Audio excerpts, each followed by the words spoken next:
Hello everyone. Civics का chapter 2 constitutional design, इसके बारे में हम पढ़ रहे थे कि why do we need a constitution, हमें कॉन्स्टिट्यूशन की ज़रूरत क्यों है। How are the constitution drawn up, इसको कैसे बनाया गया, इसके पीछे क्या सोच रखी है हमने कि भी क्यों चाहिए हमें, and who design them and in what ways, इसको कैसे डिज़ाइन किया गया और किस तरीके से इसको लागू किया गया या इसको बनाने की कोशिश की गई। तो हम साउथ अफ्रीका में जो अपार्टेड सिस्टम था उसके बारे में पढ़ रहे थे। इसमें हमने पढ़ा कि जो 1950 है उसमें जो ब्लैक और जो कलर्ड और जो वाइट लोग थे उनके बीच में अपार्टेड सिस्टम चल रहा था। और उसके अंदर इन्होंने जो ब्लैक थे इन्होंने काफ़ी सारे ये कह सकते हो कि स्ट्राइक्स की या फिर प्रोटेस्ट किया, मार्चेस निकाले। और अफ्रीकन नेशनल कांग्रेस थी, उसने जो ये कह सकते हो कि एक झंडा तैयार किया जिसके अंदर बहुत सारे जो कम्युनिस्ट पार्टी थी या फिर कम्युनिस्ट पार्टी के अलावा मजदूर जो ग्रुप्स थे वो भी इसके अंदर शामिल हुए। अब यहाँ पर देखो क्या करना चाहते थे, सारे मिलके क्या करना चाहते थे, यही था कि भी जो अपार्टेड सिस्टम है इसके खिलाफ वो इसकी आवाज़ उठा रहे थे और ये चाहते थे कि ये जो डिस्क्रिमिनेशन है या फिर ये अपार्टेड सिस्टम है इसके ख़त्म कर दिया जाए। तो इसके लिए जो वाइट गवर्नमेंट थी उसके लिए हज़ारों जो ब्लैक थे और जो कलर्ड लोग थे इनको दबाया गया बाय जो वाइट गवर्नमेंट थी। यानी कि जैसे इंडिया के अंदर किया गया था कि जो हमारे यहाँ पर मतलब इंडियंस थे उनको जो ब्रिटिश गवर्नमेंट थी उसने दबाया और प्रेस किया, यानी दबाया उनको या फिर उनको दमनकारी नीतियाँ अपनाई। सेम ऐसे साउथ अफ्रीका के अंदर भी इसी टाइप से किया गया। अब रहता टुवर्ड्स ए न्यू कॉन्स्टिट्यूशन, एक नए संविधान की ओर।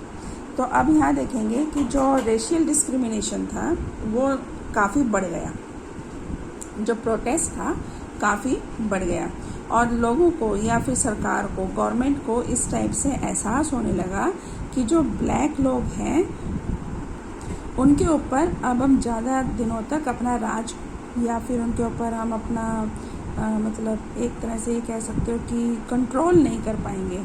तो इसलिए जो वाइट लोगों की गवर्नमेंट थी उन्होंने अपनी पॉलिसीज़ के अंदर चेंजेस लाने शुरू कर दिए।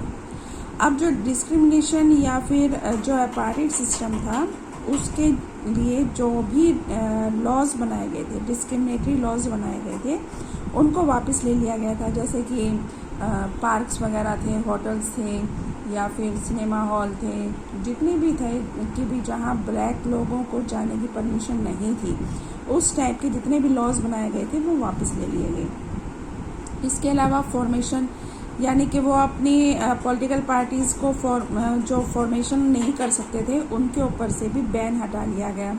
और जो मीडिया थी, मीडिया के ऊपर से भी बैन हटा लिया गया। आफ्टर 28 ईयर्स, यानी कि 28 साल के बाद जो नेल्सन मंडेला को जेल में रखा गया था उनको आज़ाद कर दिया गया।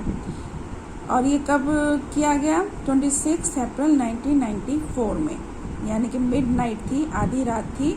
और यहाँ पर इनको, जैसे हमारे यहाँ पे भी जवाहरलाल नेहरू ने क्या किया था कि 15 अगस्त की जो मिडनाइट थी उसमें भाषण दिया था, तो सेम ऐसे ही यहाँ जो नेल्सन मंडेला थे उनको भी 26 अप्रैल 1994 को मिडनाइट में एक आज़ाद कर दिया गया। और इन्होंने एक ये कह सकते हो कि जो साउथ अफ्रीका था उसके अंदर रिपब्लिक का एक झंडा लहराया और दुनिया में एक नया डेमोक्रेटिक कंट्री का एग्जाम्पल सेट किया।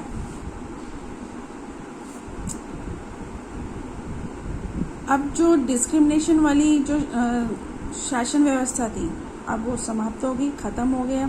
और यहाँ पर सभी लोगों की, जितने भी 3 नस्ल थी, यहाँ पे 3 टाइप के लोग रहते थे, ब्लैक, वाइट और कलर्ड, जिसको हम मिक्स नस्ल बोलते हैं। तो यहाँ पर ये 3 लोगों तीन नस्ल के लोग रहते थे जिनके बीच में इन लोगों की मिली जुली सरकार का रास्ता बनाया गया। अब यहाँ इतना सब कुछ हुआ कि तीनों लोग एक साथ कैसे आ गए, तीनों नस्ल थी जो ब्लैक वाइट और कलर्ड जो लोग थे वो एक साथ कैसे हो गए, ये कैसे हुआ। तो ये एक छोटी सी हम चेंज आया था जिसके बारे में हम नेल्सन मंडेला ने जो बोला उसको हम जानने की कोशिश करेंगे। उन्होंने कहा कि भी जो हिस्टोरिकल एनिमीज़ हैं यानी कि ऐतिहासिक रूप से हम एक दूसरे के क्या रहे हैं, ऐतिहासिक मतलब पिछले कुछ सालों में, देखो 28 साल तो वो जेल में रहे हैं और उससे पहले भी इन्होंने आंदोलन किया होगा, तो इतने सालों से वो एक दूसरे के क्या रहे हैं, दुश्मन रहे हैं। और हमने क्या किया, peacefully transition from apartheid in democracy exactly because we are prepared to accept the inherent capacity of goodness in other. My wish is that South Africa never give up on the belief in goodness and they cherish that faith in human being is the cornerstone of our democracy. अब उन्होंने कहा कि जो हमारा past था, past के अंदर हम एक दूसरे के दुश्मन रहे हैं, हमने एक दूसरे के खिलाफ लड़ाइयाँ भी लड़ी हैं, लेकिन हमें एक यहाँ पर एक भरोसा था, या फिर ये कह सकते हो कि हमें यहाँ पर एक अच्छाई पर भरोसा था कि हम अपनी अच्छाई कभी भी नहीं छोड़ेंगे। और इस बात को लेकर इन्होंने कहा कि हमने जो गुडनेस है, ह्यूमन बीइंग है, यानी लोगों के लिए विश्वास करना ही ज़रूरी है और यही हमारा डेमोक्रेसी का आधार है, स्टोन है। कॉर्नर स्टोन का मतलब आधार है। After the emergence of new democratic South Africa, black leader appealed to fellow blacks to forgive the whites for the atrocities they had committed while in power. अब यहाँ पे कहा गया जब वो नए लोकतांत्रिक यानी कि डेमोक्रेसी आ गई थी यहाँ पे, तो साउथ अफ्रीका के अंदर तो जो ब्लैक लोग थे, क्योंकि नेल्सन मंडेला ब्लैक थे, तो उन्होंने कहा कि जो उनका सोसाइटी थी, ब्लैक लोगों की जो सोसाइटी थी, उनसे एक ये कह सकते हो कि रिक्वेस्ट करी थी कि जितने भी वाइट लोगों ने हमारे ऊपर जब वो पावर में थे और उन्होंने हमारे के ऊपर काफ़ी जुल्म किए, यानी कि हमारे को मारा पीटा या फिर वाइट लोगों के एरिया में नहीं आने दिया या फिर डिस्क्रिमिनेट किया, इन सब चीज़ों को वो क्या करें, भूल जाएं और जो वाइट लोग हैं उनको माफ़ कर दें। तो उन्होंने कहा था कि भी जो जस्टिस है Africa based on equality of all races and man and women on democratic values, social justice and human rights. अब इन्होंने कहा कि जो सभी जो नस्ल हैं, वाइट, ब्लैक और मिक्स्ड, इन सब को लेकर और जो वुमेन और मैन हैं उनको लेकर और जो हमारे डेमोक्रेटिक वैल्यूज़ हैं उनको लेकर और जो सोशल जो जस्टिस है उसको लेकर और ह्यूमन राइट्स को लेकर हमें एक ऐसा संविधान बनाना है, हमें एक ऐसा कॉन्स्टिट्यूशन बनाना है जो कि दुनिया के सामने एक एग्जाम्पल सेट कर सके। ठीक है, तो यहाँ पर इन्होंने कहा कि हमें इस टाइप की एक पार्टी है पार्टी का rule through operation and brutal killings and the party that let the freedom struggle set together to draw up a common constitution.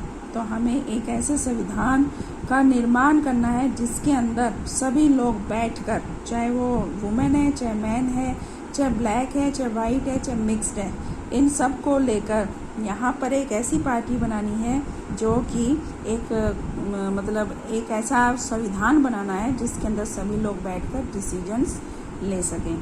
अब 2 साल तक इस पे डिस्कशन चलता रहा, 2 साल तक, और फिर एक ऐसा संविधान बनाया जो कि एक ऐसा कॉन्स्टिट्यूशन निकल के आया जो कि ये कह सकते हो कि पूरी दुनिया के सामने एक एग्जाम्पल था।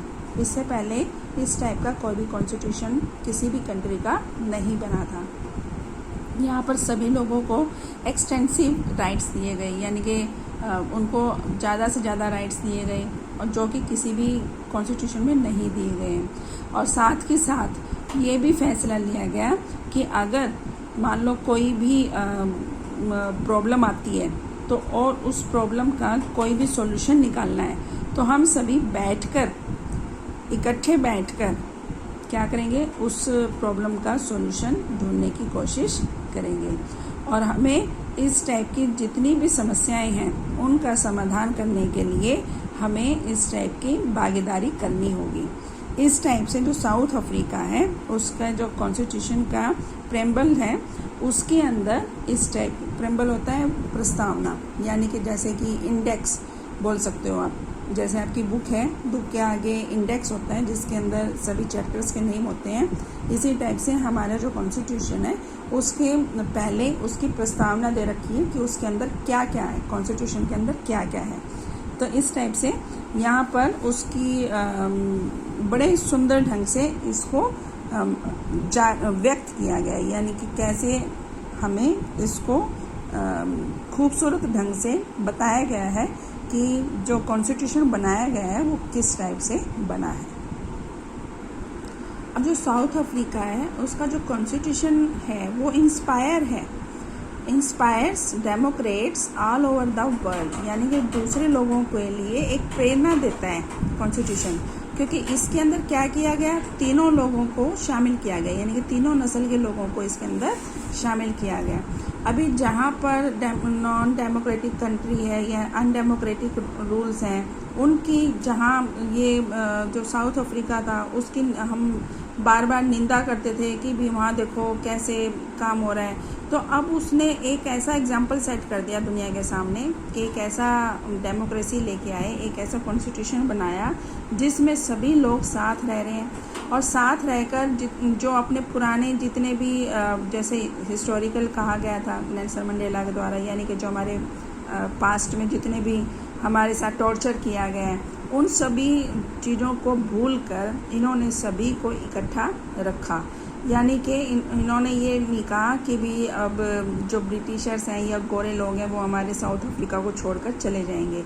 उन्होंने ये कहा कि वो रह सकते हैं लेकिन हमें सभी को मिलकर रहना पड़ेगा। तो इस टाइप से इन्होंने एक इस टाइप का कॉन्स्टिट्यूशन बनाया। अब नेल्सन मंडेला क्या कहते हैं इसके बारे में, the constitution of south Africa speaks of both the past and the future. जो कॉन्स्टिट्यूशन है साउथ अफ्रीका का ये उनके इतिहास के बारे में ही बताता है और फ्यूचर के बारे में, यानी कि भविष्य के बारे में ही बताता है। देखो इतिहास के बारे में क्या है कि इतिहास में ये है कि जो ब्लैक लोग थे उनके ऊपर जो वाइट लोग थे उन्होंने डोमिनेट किया था, यानी कि उसके ऊपर कंट्रोल किया था, ठीक है। तो इस टाइप से ये तो हमारा हो गया पास्ट। और फ्यूचर में क्या है कि हम सभी मिलकर काम कर रहे हैं। On the one hand it is the Solomon pact in which we as South Africans declare to one another that we shall never permit a repetition of our racist, brutal and repressive past. But it is more than that. It is also a charter for the transformation of our country into one which is truly shared by all its people, a country which in the fullest sense belongs to all of us, black and white, women and men. अब जो इन्होंने कहा, एक तरफ तो देखो ये कहा है कि ये एक पैक्ट है, पैक्ट मतलब समझौता है, सोलोमन का मतलब होता है पवित्र, एक समझौता है।